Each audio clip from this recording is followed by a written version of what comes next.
Today we're going to look at the pile of fancy shiny guns that the Tau Empire got in the recent Greater Good Psychic Awakening book.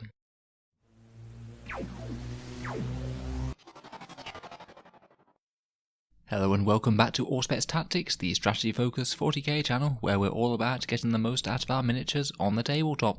And today we're turning our lens back on the recent Tau update to see what are the strongest things that came out of the greater good for them. Hopefully this video will be somewhat useful both to Tau players and to people who are going to be facing these new guns on the battlefield. In this video we'll be looking at the prototype weapon systems, which are a completely new rule for the Tau Empire, not enormously dissimilar from the tank ace rules or the tyrannid squad based rules that they can acquire instead of a warlord trait in their own Psychic Awakening book. In this video we'll go through how you unlock them and discuss which of them we're likely to see played the most throughout the Tau army. So the prototype weapon systems are unlocked in lieu of the free relic that you get when you select your Tau warlord. Basically, instead of getting that free relic, you nominate one unit that satisfies the conditions of the prototype weapon in question, and you give the unit that relic. It even says in the book that you have to write this down on your army roster, so it's very much a pre-game decision, not one that you can use reactively to tailor to your opponent's list. The way that it's worded at the moment, it doesn't look like you can get another one of these by using the emergency dispensation stratagem, the Tau Empire stratagem to get more relics. It looks like you can only select one of these per army, unless they choose to change this in the Greater Good FAQ, which I'm sure will be coming at some stage down the line. You could, however, have one of these and pay for more relics with the emergency dispensation stratagem, which I think is typically the way that Tau players will want to go with this, as some of these provide some very decent buffs indeed to the units in question, depending on what you're running. So there are 12 of these in total then. Let's go through each of them one by one, say what they do, and whether or not I think that they're worth considering. First up we have reactive countermeasures, which is one of the more interesting ones. This is used on any battlesuit that's rocking an air-bursting fragmentation projector, the anti-infantry barrage style option for crisis and commander battlesuits. Basically you select any one unit, and the unit in question ignores any AP -1 and -2 modifiers, basically making it a lot more survivable overall. This is going to mean you're getting your 3+ save against pretty much most things that shoot at you. The only things that are going to punch through are true anti-tank type weapons, things like las cannons or plasma guns and things. It's a pretty powerful defensive buff this. Naturally it's going to be best placed on the biggest, most threatening unit of battlesuits that you have. In particular, it could be quite nice on a big squad of battlesuits, such as Crisis Bodyguards. Ignoring AP -1 or 2 will go a long way to keeping them alive for longer in the game, although of course it does lock you into taking all of these air-bursting fragmentation projectors, which might not be first on your list. With a bit of decent drone support, you could hopefully shock any high-strength impact shots onto drones, so it could make the unit very durable all in all. Next up we have the Fusion Obliterator, which replaces the Ghost Kill battlesuit's Big Melter Gun. Basically this gives you 2 upgrades over the standard, it makes it strength 9, and it's flat 3 shots rather than D3 shots. And also additionally to this, it also gives you a range of 24 inches, so it's a bit more flexible there too. So 3 decent buffs to an already powerful gun. In terms of actual damage output, presuming you're outside of melter range, it will give you an average of 3 or 4 damage on a heavily armoured target such as a Lehman Russ, around double the damage output of the standard Ghost Kill, which averages just under 2. So it is a reasonable upgrade on the Ghost Kill standard armament, but in general most people tended to take the Ion Raker over the Fusion Collider, so it's probably more that you need to compare it to rather than this. Still, it's not an unreasonable choice to use as a decent damage boost. Next up we have the Advanced EM Scrambler, which is again on a Ghost Kill, and it means that enemy units can't come in from reserve within 12 inches of the thing.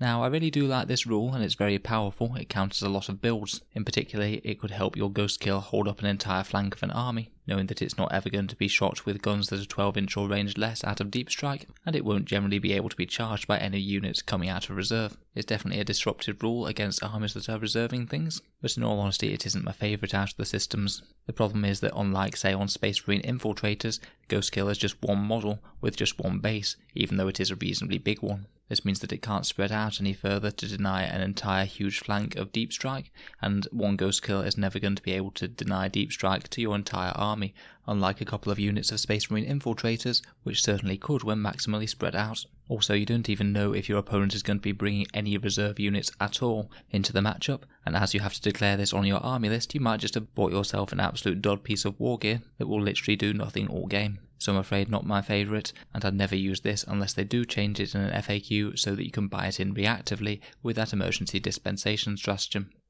Next up we have the High Capacitance Railgun, which is a gun that almost doubles the capacity of your hammerhead's shots, provided it is armed with a railgun, which generally isn't the preferred choice again. I do think it's pretty interesting that they've chosen to use these on a lot of things that aren't actually necessarily the first pick in terms of war gear. It definitely makes for more interesting army construction in the Tau Empire army. Basically, your hammerhead's range is decreased to 60 inches with the railgun, but it gets heavy 2 on its standard railgun heavy shot and heavy 4d3 on its submunitions round. The solid shot is likely to be the one that gets you the most value, as the submunitions are just a little bit underwhelming, to be honest. On average, your standard single shot hammerhead does about 2 wounds to a heavily armoured target such as a Lehman Russ, so doubling the amount of damage will lead to you getting about 4 wounds on average per turn, which does beat out the iron cannon on overcharge against the same targets. So it's certainly an interesting one and has its role, and certainly becomes more viable if you're fielding long strike alongside the same hammerhead to make it hit on 2s. Next up we have Gatling burst cannons, and these are used on Ghost Kills or any crisis suit variants. This one's quite a simple one. It basically means your burst cannons, every time they roll a 6 to hit, gain an additional hit. So if you're hitting on 4s, then it's typically going to be a 33% increase in damage, and if you're hitting on 3s, then it's a 25% increase. Again, this is going to be the biggest value on a huge squad of crisis suits. Perhaps a massive drop bomb of crisis bodyguards, such as the Farside Enclaves might be willing to run these days. Pushing this to the absolute limit of what you can do, a squad of 9 bodyguards with 3 burst cannons apiece will typically be pumping out 108 shots on the turn that they drop, so 54 hits on normal circumstances, but if you have this upgrade, you'll actually get an average of 72. So if you really build around it, you'll get yourself an extra 18 burst cannon shots on the target per turn, and this only gets better when you start factoring in things like marker lights and other stratagems and things. I'm not sure it's necessarily the strongest out there, but it's certainly interesting for a fun build. Next up we have networked marker lights for Pathfinders. This basically makes Pathfinder marker lights Assault 1, so a bit better for moving and shooting. I mean, I can see why this is useful. You could hide your Pathfinders out of line of sight turn 1, then move them and tag the enemy marker lights in your turn 1. But honestly, I'm not really the most convinced that this is worth an entire relic slot. At best, you might be gaining yourself 1 or 2 extra marker light hits, and none at all of the unit is fine to stay still. So I probably wouldn't bother with this one and just take normal Pathfinders or get some Farsight Marksmen or something on the go. Next we have Annihilation Warheads for the Storm Surge. These are your destroyer missiles that instead of doing D3 mortal wounds, do a flat automatic 3 mortal wounds each time they hit. Could lead to a very powerful alpha strike indeed if you get a fair few of them hitting off the Storm Surge. Now firing 3 mortal wound missiles around is very fun, and I must say will be quite scary to be on the receiving end of, but you do have to remember that this is only increasing over D3, so you basically get 1 extra mortal wound per rocket that connects on average. If he manages to hit with 3 between all of your buffs, then this relic will be worth 3 mortal wounds on the enemy. It's not bad, but it's not exactly show-stopping either.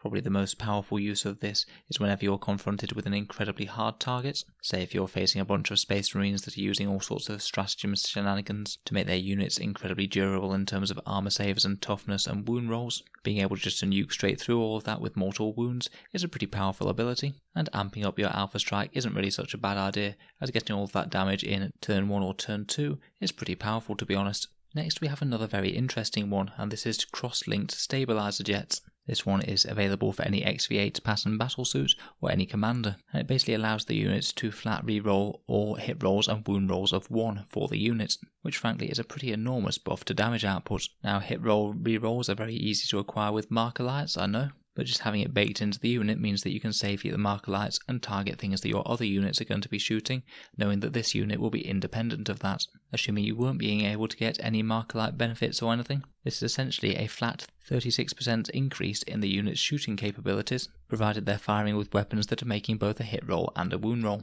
Now this is really strong indeed, and again it will generally be strongest when you're firing with a big unit of maxed out bodyguards or something, as that's a lot of extra firepower that you're getting from one huge unit. This honestly could be useful on basically anything though, maybe a deep striking 3-man crisis team with fusion blasters, maybe a lone cold star commander going hunting tanks with fusion blasters, or frying people with psychic ion blasters. There really are quite a lot of possibilities with this. Without any marker light support, this upgrade does completely eclipse the burst cannon upgrade when taken on basically any unit, I'm afraid. So at least as it stands at the moment, I would typically choose this over that, although technically the burst cannons can win out slightly if all of their targets have a marker light on them. Next up we have Magna rail rifles for broadsides. These upgrade the rail rifles by giving them strength 9, which is really helpful for actually letting them penetrate through very thick armour. and furthermore any damage rolls of 1 or 2 are counted as a 3, so they're a lot more reliable, particularly at chewing through 3 wound infantry. This actually increases the average damage output of the rifles to 4 every time you make a successful wound roll and failed save. Overall, compared with your standard heavy rail rifle, when you're targeting a tough target such as a toughness 8 Lehman Russ tank, you'll do round about an extra wound per broadside firing at the target, so about 3 extra wounds per turn for a squad of 3, which isn't really too bad to be honest, and certainly helps a little bit when comparing them off against the high yield missile pods. This one's absolutely certainly worth a look if you are thinking about running squads of broadsides with heavy rail rifles. Next up we have potentially the scariest one on the entire list, which is the amplified ion accelerator for the Riptide. Now this one is just a big flat upgrade to your ion accelerator. First of all, it's heavy 6 as standard, so you don't need to use your Nova Charge on this, so if you are Nova Charging the Riptide, then instead you could reroute that to the shields or even the movement if you're safe behind the drone wall. Next it's AP-4 when the standard is AP-3, not a big upgrade against most targets, but against vehicles you'll certainly feel a few more wounds go through and not give 3+ armor saves the chance to get a cheeky save on a 6. But finally, and most scarily, its damage output when overcharged is a mighty damage 3 plus D3, so that's an average of damage 5 when it gets a wound through. And this thing with some good rolls could easily scrap a tank in a turn, even if it had absolutely no buffs on it whatsoever. Against this very unlucky Lehman Russ tank that we keep on popping off shots against, it will do on average 10 wounds to it, which is double the 5 that's usually going to be done by the standard ion accelerator even when Nova charging. I really can't stress how good this thing is when taking out heavy armor, and of course there's absolutely no reason to leave it unbuffed. There's no reason not to be using Cayune on it for re-rolling those hits, and maybe you can get some marker lights in there to make the hit rolls particularly reliable. If I had to pick one weapon that wins the list in terms of prototype weapon systems, then this one is it. I'm sure it'll be an absolute joy to play against when the Riptide is surrounded by shield drones. Coming down from those heady heights slightly, the last one is the higher powered incinerators, which buffs flamers, and basically they get +1 strength in half range. Now this is somewhat problematic because flamers only have 8-inch range, meaning that you're going to have to get within 4 inches of the enemy somehow, even to activate this buff, and +1 strength, while being reasonably good, isn't exactly overwhelming. You might be wounding some targets on 4s where you had wounded them on 5s, and wounding toughness 4 targets on 3s when you wouldn't have been before. Honestly, it's just not really that good of a buff, even if we did put it on a massive unit again. It's pretty hard to position and leaves your crisis suit squad right close to the enemy army, so I can't really see this one being used to be honest. So in summary, that ion accelerator is the thing that wins the list for me by a long way. I suspect it'll be the thing that we see the most commonly in the Tau armies. Other wins, however, are the Magna rail rifles for the broadsides, the cross-link stabilizer jets for big units of battlesuits, and the railgun and the annihilation warheads for the Storm Surge and Hammerhead might well see some play too.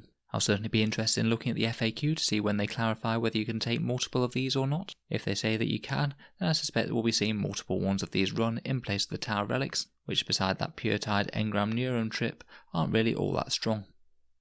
So let me know your thoughts and opinions down in the comments below, particularly if you've had any experience with or against that enormous and scary ion accelerator. I'm sure to be making big impacts in any game that it's fielded in.